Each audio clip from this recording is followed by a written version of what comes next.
Captain Alan Foster stood on the bridge of the Earth Defense Fleet's flagship, his eyes fixed on the main screen. The research vessel Horizon floated peacefully against the backdrop of Saturn's rings. 23 scientists were aboard, studying ice samples from Enceladus. They were looking for new forms of life. "Captain, we have unknown ships approaching," said Officer Diane Russell. Her voice was calm, but her fingers moved quickly across her control panel. "Can we contact them?" asked Foster, leaning forward. "I'm trying all frequencies." "No response," said Russell. The unknown ships were sleek and silver. They moved with a grace that human vessels couldn't match. Foster had never seen anything like them before. First contact, the moment humanity had waited for. "Keep trying," ordered Foster, "and alert Earth Command." Without warning, the alien ships fired. Beams of bright purple light shot across space. The research vessel Horizon exploded in a silent flash. 23 lives gone in an instant. "No." Foster slammed his fist on the armrest of his chair. "Why did they do that?" The Horizon was unarmed. "Recording everything, Captain," said the ship's eye. "Earth Command needs to know." 3 hours later, the United Council gathered in their underground chamber beneath New Geneva.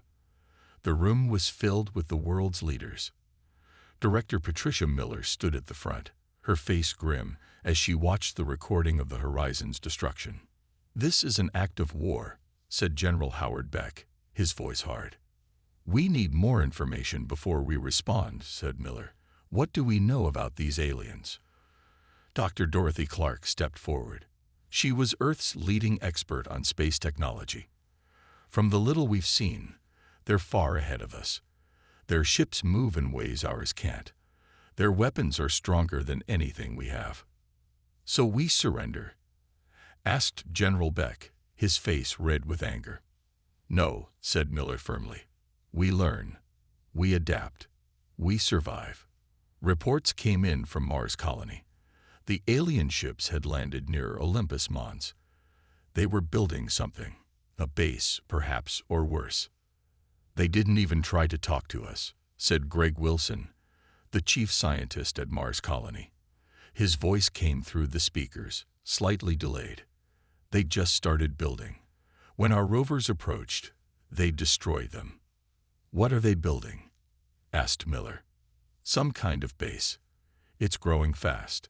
They have machines we've never seen before." Miller looked around the room. "I want our best people working on this. Study their technology, find weaknesses, and prepare our defenses." Dr. Clark and her team worked day and night. They studied the recordings of the alien ships. They analyzed the energy readings from their weapons. "It's strange," said Clark to her assistant. "Their technology is amazing in some ways, but it seems limited in others. They use a lot of energy for simple tasks." "What does that mean for us?" asked her assistant. "It means they might not understand some basic physics principles that we take for granted, and that could give us an edge." Meanwhile, the aliens, who called themselves the Varian Collective, continued to build. Their base on Mars grew larger every day. Earth sent drones to watch, staying far enough away to avoid destruction. Captain Foster's ship remained in orbit around Saturn. They watched and waited. The Varians had ignored all attempts at communication. "They think we're not worth talking to," said Foster to his crew. "They think we're weak." "What do we do, Captain?" asked Officer Russell. "We prove them wrong," said Foster. "Earth has faced challenges before. We've always survived. We will survive this too." On Earth, Miller made a decision. "We'll send a diplomatic team," she announced to the Council. "One last attempt at peace before we consider other options." "They destroyed the Horizon without warning," reminded General Beck.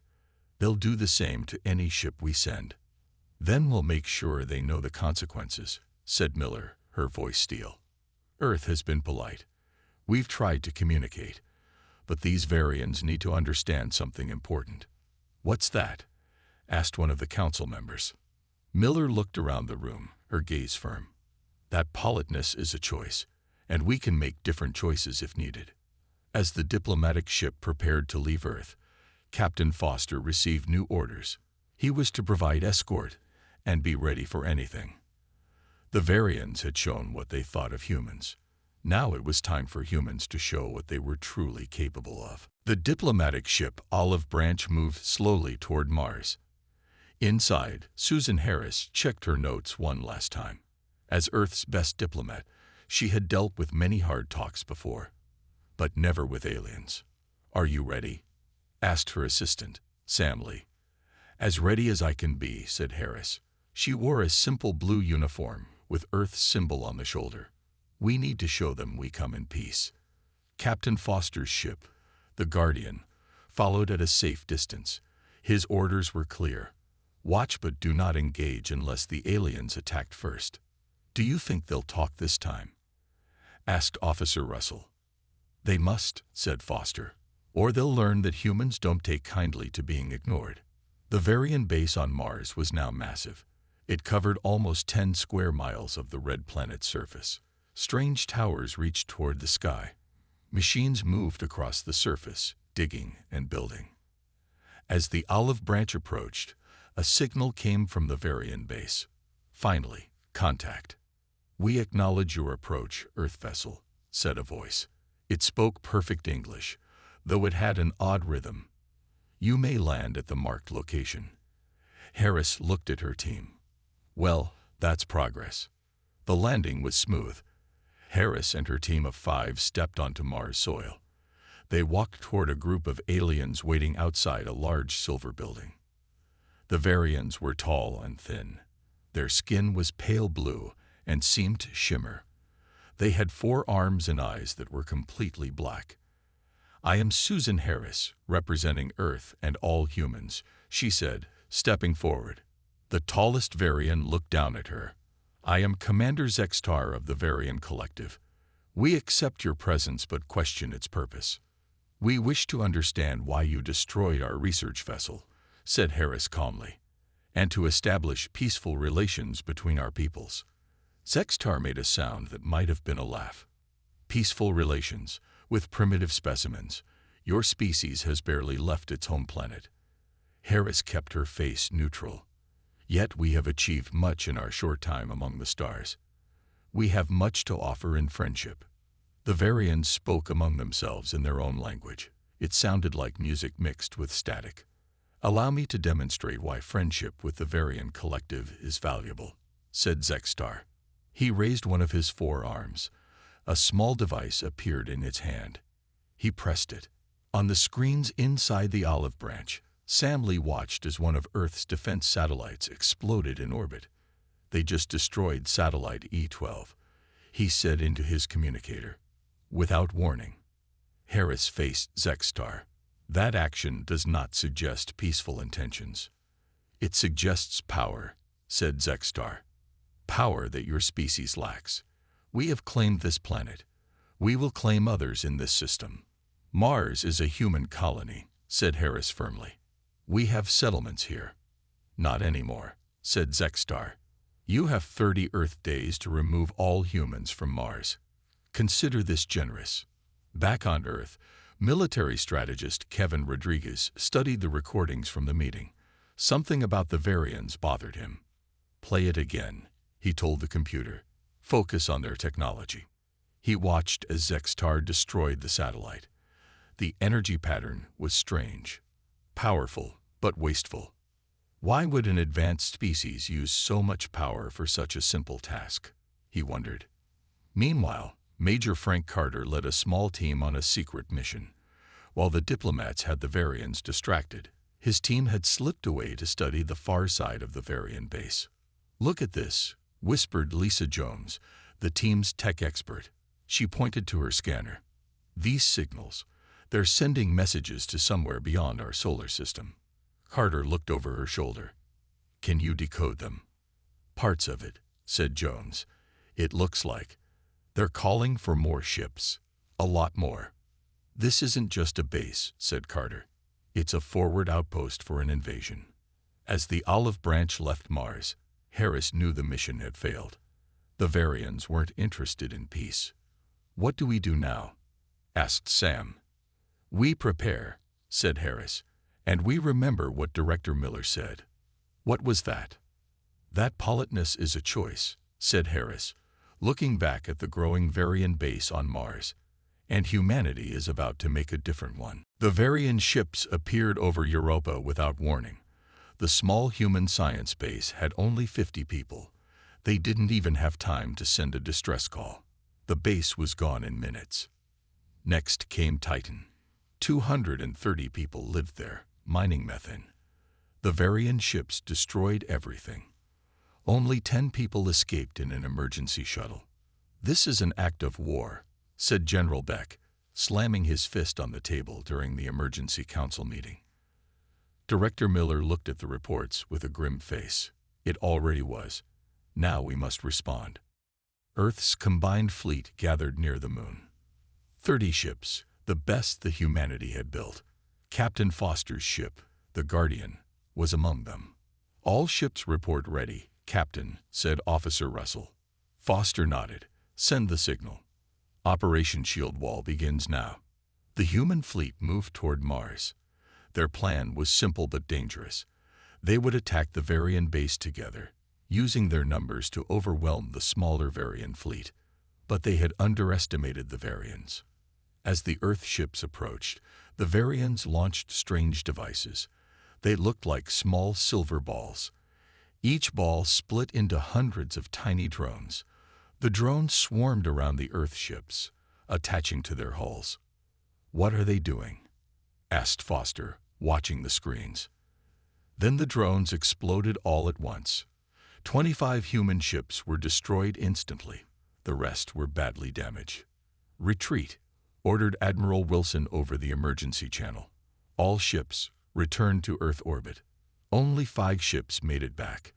The Varians hadn't lost a single vessel. On Earth, people were afraid. News of the defeat spread quickly. Some wanted to surrender. Others wanted to fight harder. In her lab deep beneath New Geneva, Dr. Linda Morgan worked without stopping. Her team had been studying Varian technology for weeks.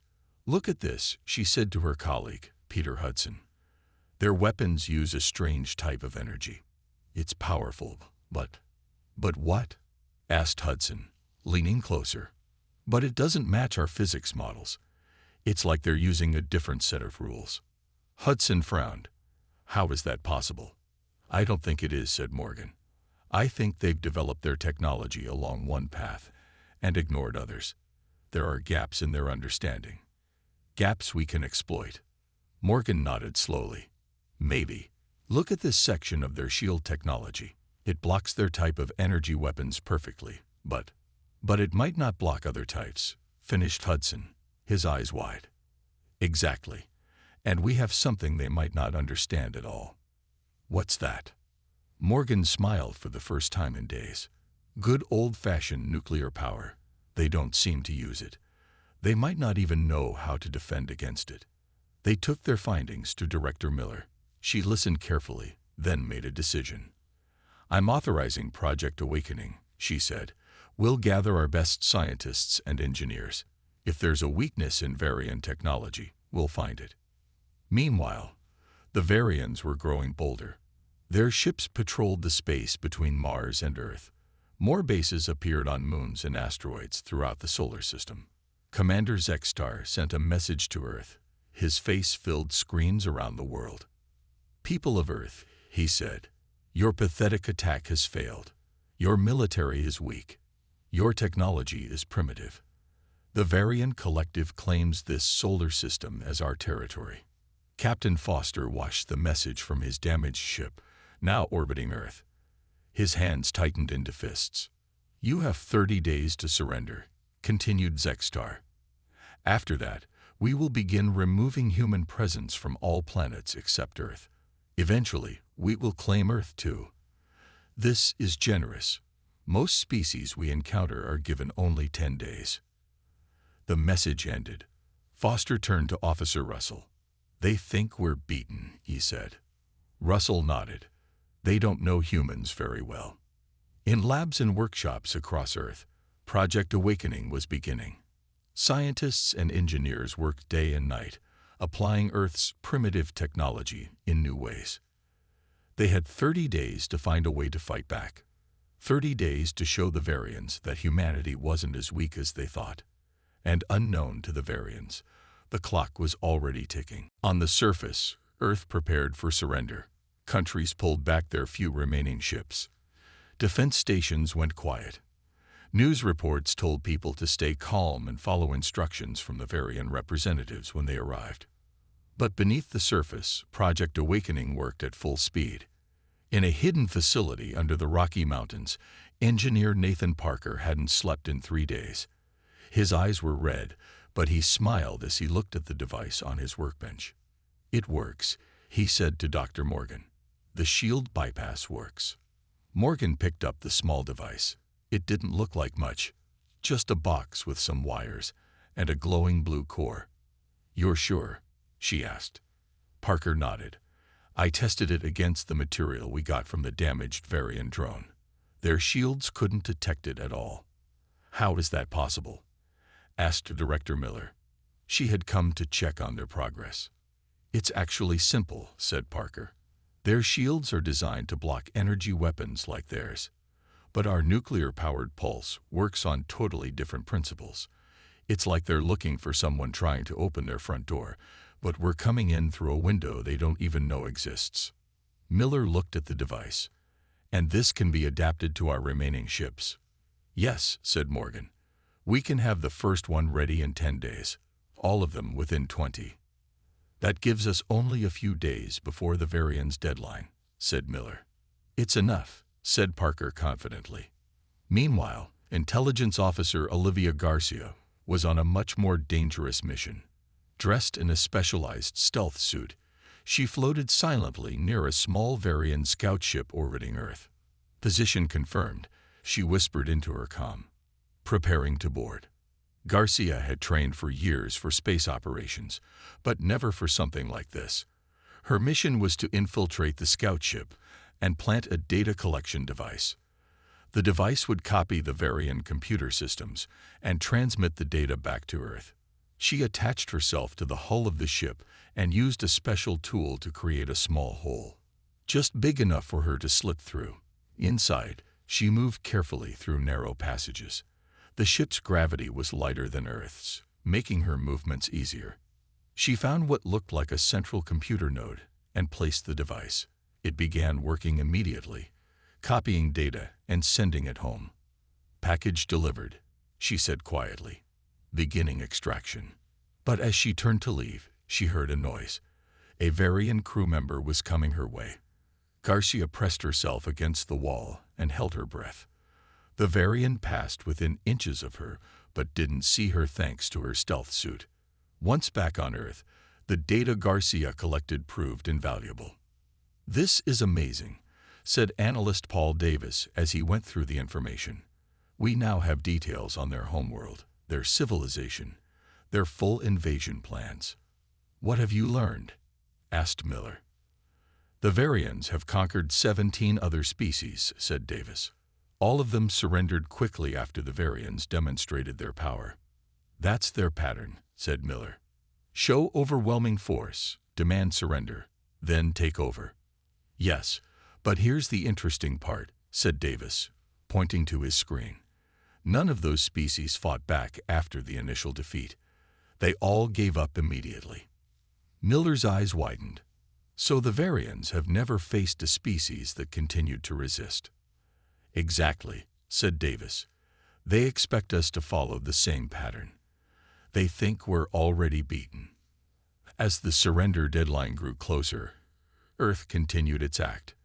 Official channels spoke of peace and cooperation, but in secret, the modified ships prepared for action.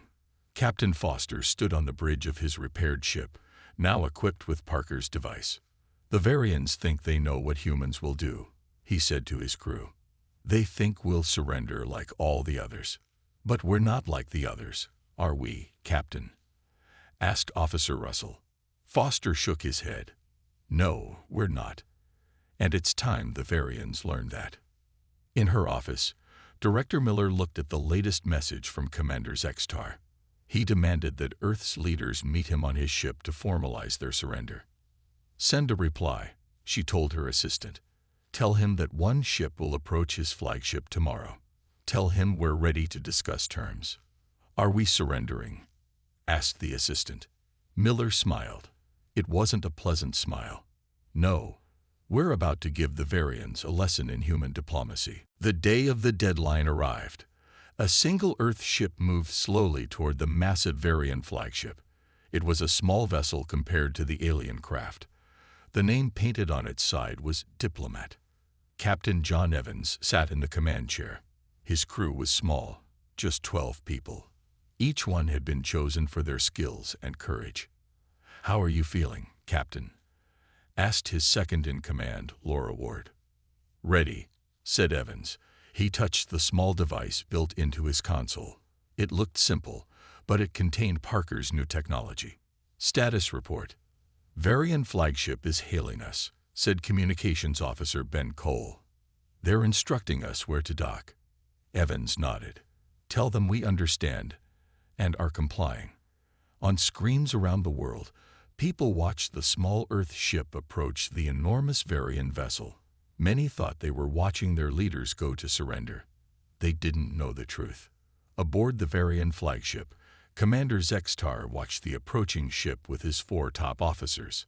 Such a tiny vessel, said one officer. It shows their weakness. They know they cannot win, said another. This is wise of them. Zextar made a sound that was like laughter. The humans surprised me.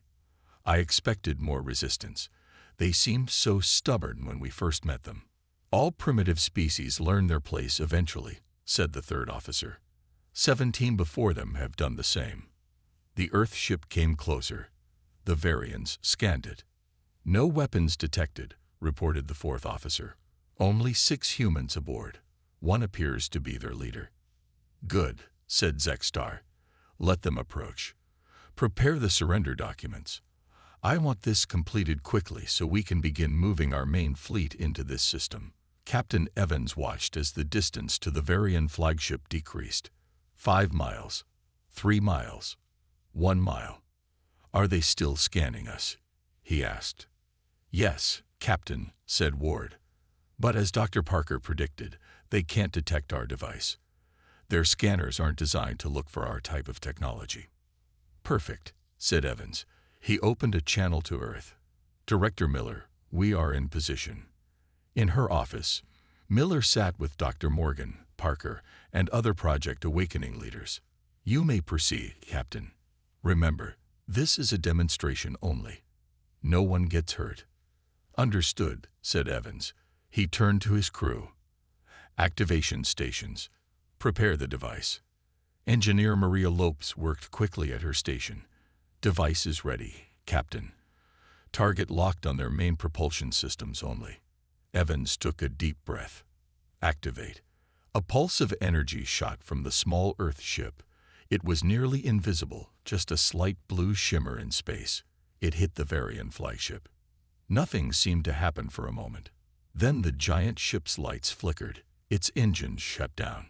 Inside the Varian ship, alarms blared. Zextar shouted at his officers. What is happening? What did they do? Our propulsion systems are offline, said the first officer, pressing buttons frantically. We can't move. How is this possible? Demanded Zextar. Their weapons can't penetrate our shields. It wasn't a weapon we recognized, said the second officer. It came through our shields as if they weren't there. On the Earth ship, Evans opened a communication channel to the Varian flagship.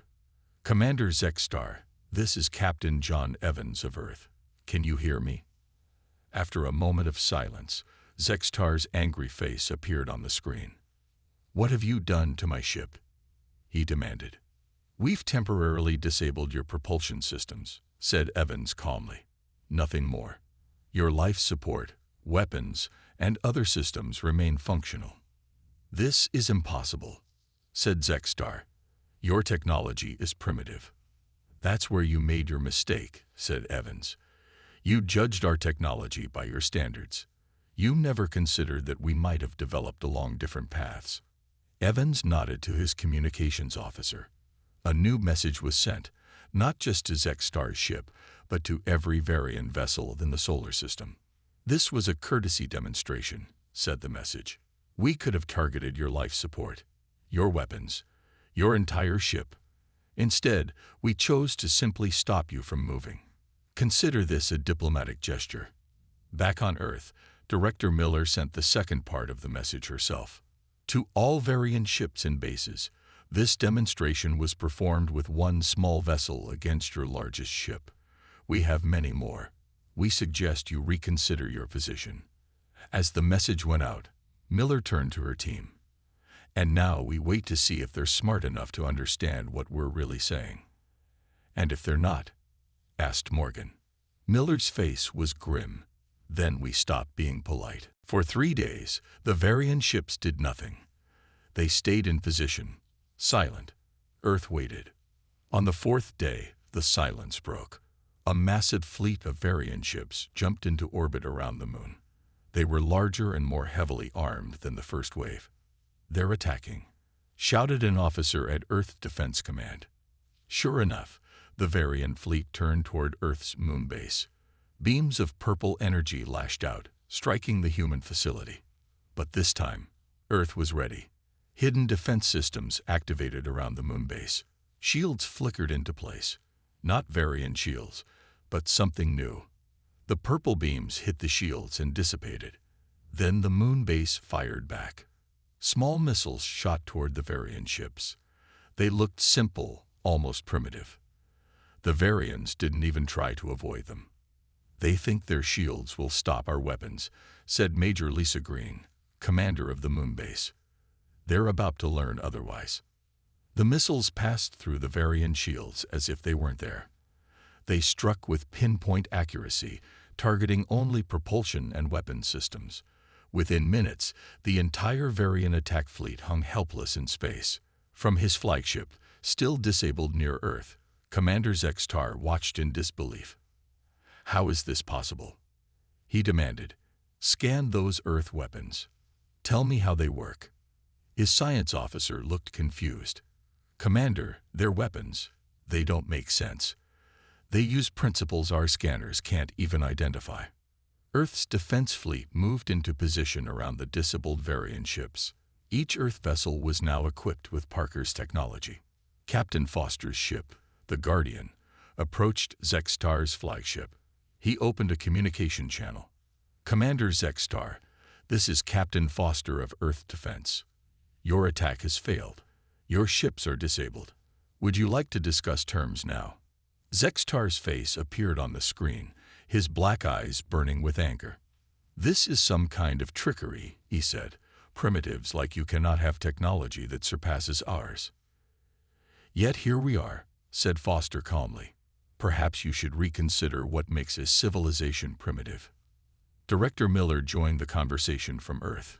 "Commander Zextar, we invite you to send representatives to Earth for proper negotiations. Unlike your people, we prefer talking before shooting." After hours of internal debate among the Varians, a small shuttle departed from Zextar's flagship. It carried the commander himself and 3 of his officers. They landed at the new United Council building in New Geneva. Armed guards escorted them to a large round table where Earth's leaders waited. Zextar looked around the room with disdain. "Your buildings are so crude," he said. "Your technology so basic." Engineer Parker was at the table. He smiled. "Looks can be deceiving, Commander. Would you like me to explain how we bypassed your shields?" "Yes," snapped Zextar. "Tell me how primitives managed this feat." "It's simple," said Parker. "Your civilization developed along one technological path. You mastered energy manipulation of a certain type, but you ignored other paths." "What other paths could there be?" asked one of the Varian officers. "Nuclear power, for one," said Parker. "Your civilization seems to have skipped that stage entirely. You went straight to antimatter and quantum manipulation." "Those are superior technologies," said Zextar. "Maybe," said Parker, "but they have blind spots. Your shields are designed to block energy weapons like yours. But our nuclear pulse technology operates on completely different principles. To your shields, our weapons were basically invisible. Intelligence Officer Garcia stepped forward with data pads. We also studied the 17 other species you conquered.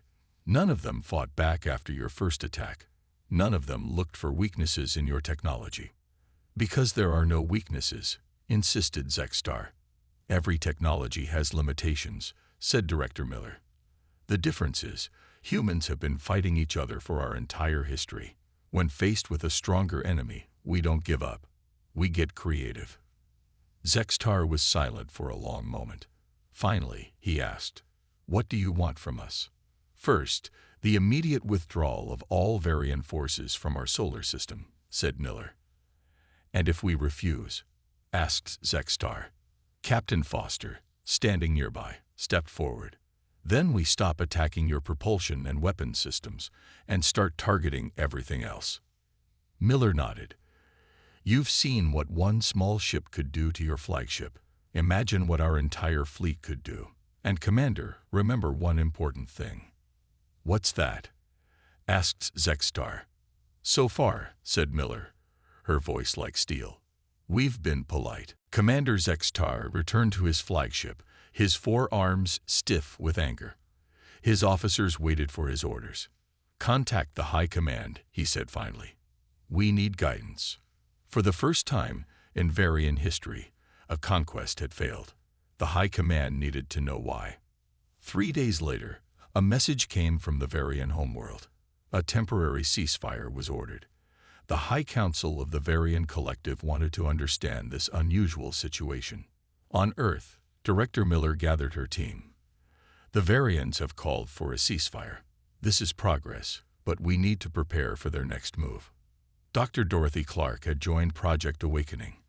As an expert on space technology, she had worked with Parker to develop new applications of their breakthrough.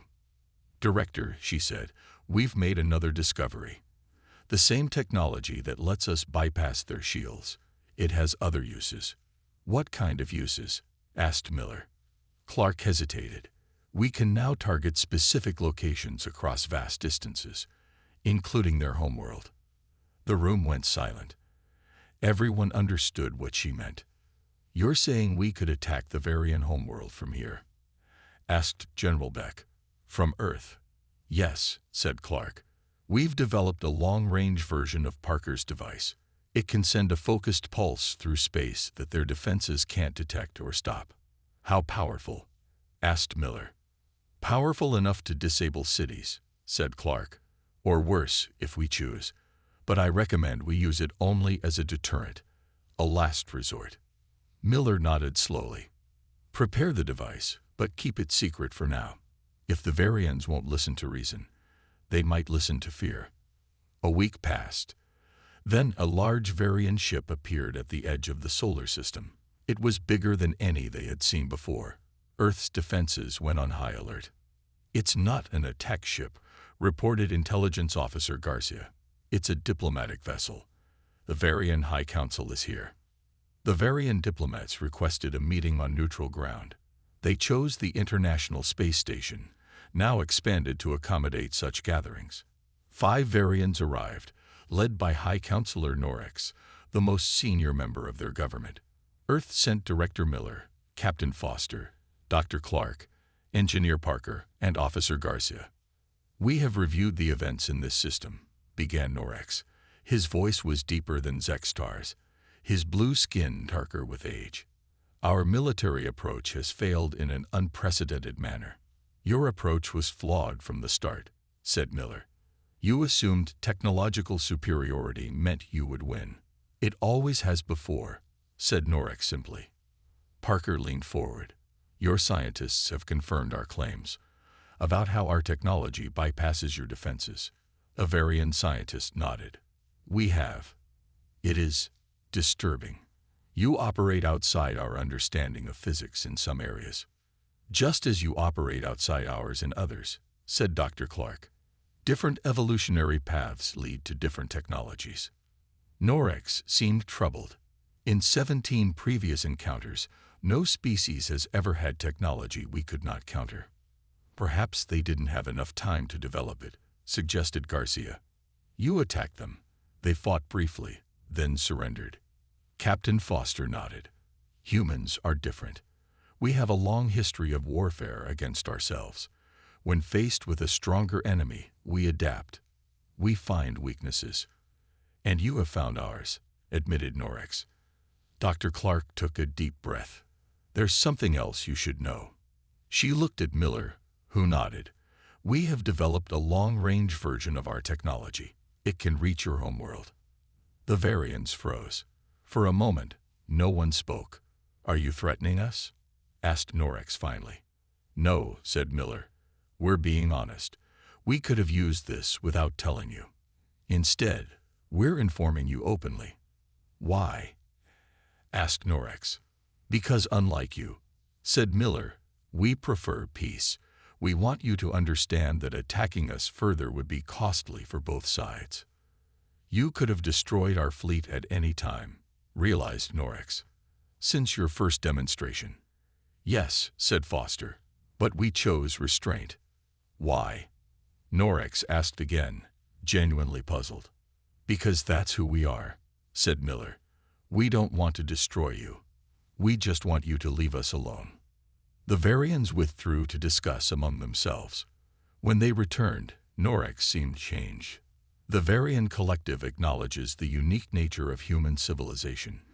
He said formally, we propose a ceasefire and withdrawal of all Varian forces from this solar system. Miller smiled. That would be acceptable. And perhaps in time, we might discuss more peaceful relations between our peoples. The Varians had learned an important lesson. Sometimes, the most dangerous opponent isn't the one with the biggest weapons.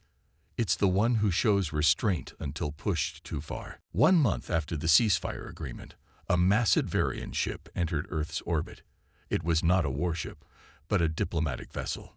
Bigger than any seen before, it carried the highest leaders of the Varian collective. Earth prepared for this historic meeting. The United Council chamber in New Geneva was decorated with symbols from both worlds. Security was tight, but not threatening. Captain Foster stood at attention as the Varian delegation entered. High Counselor Norex led the group, followed by 6 other senior leaders, including Commander Zexstar. Welcome to Earth, said Director Miller, stepping forward to greet them. We appreciate your willingness to travel so far for these talks. Norex bowed slightly. The situation warranted our direct attention. Never before has the collective encountered a species like yours. The meeting began formally. Both sides discussed what had happened and what would come next. Our scientists have studied your technology, said Norex. We now understand how you bypassed our defenses. It was clever. Engineer Parker nodded. And we've learned much from studying yours. Different paths, but both valid. That is what interests us most, said one of the Varian scientists. In all our explorations, we have never encountered a civilization that developed along such different lines than ours. Dr. Clark smiled. That's the beauty of evolution and independent development. Different challenges lead to different solutions. The conversation shifted to the 17 other species the Varians had conquered. What will happen to them now? Asked Officer Garcia. Zexstar, who had been quiet until now, spoke up. They have been integrated into the collective. They serve various functions. You mean they're enslaved, said Captain Foster sharply. We prefer managed, said Zexstar. They are not advanced enough to govern themselves effectively. Miller leaned forward. And who decides what advanced enough means? The question hung in the air. The Varians looked uncomfortable. We had always assumed, said Norex slowly, that technological advancement was the only measure that mattered. A species either had superior technology or it didn't. And now, prompted Miller.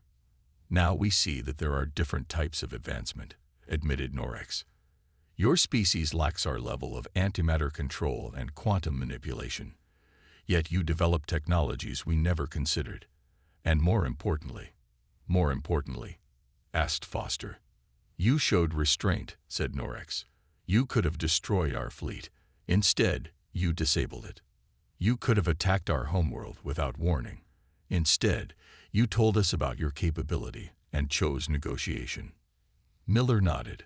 That's because technological advancement without moral advancement leads to disaster.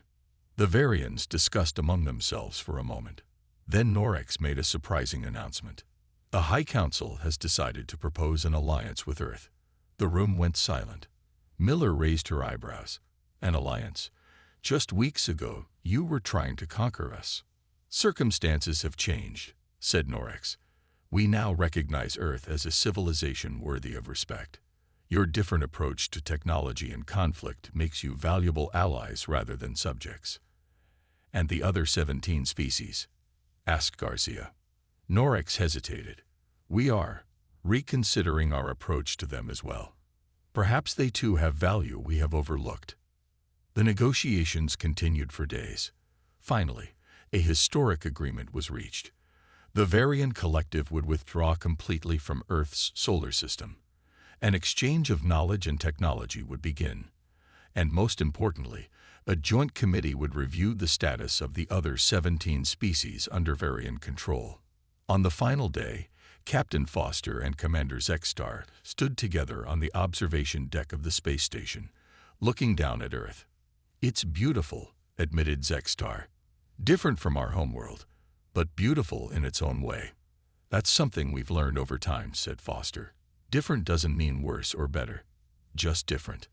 A lesson the collective is only now beginning to understand, said Zexstar. We have always believed that our way was the only correct path.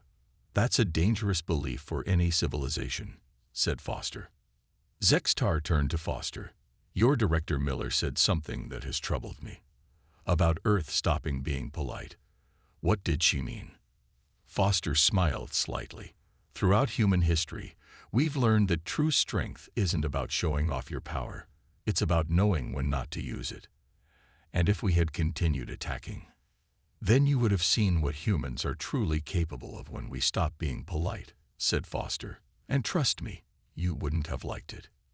Back in the United Council chamber, Director Miller and High Counselor Norex signed the historic alliance document. It was the first time in Varian history that they had allied with another species instead of conquering them. This marks a new chapter for both our peoples, said Norex. Miller nodded, and hopefully for the 17 others as well. As the Varian ship prepared to depart, Earth celebrated. Not just the victory over a powerful enemy, but the transformation of that enemy into an ally. In her office, Miller looked out the window at the stars. Somewhere out there, other threats might lurk, but now Earth had proven itself. Any future aggressors would think twice before attacking a planet that had faced down the mighty Varian Collective. Because now the galaxy knew what humans were capable of when pushed too far, and that Earth's final warning should never be ignored.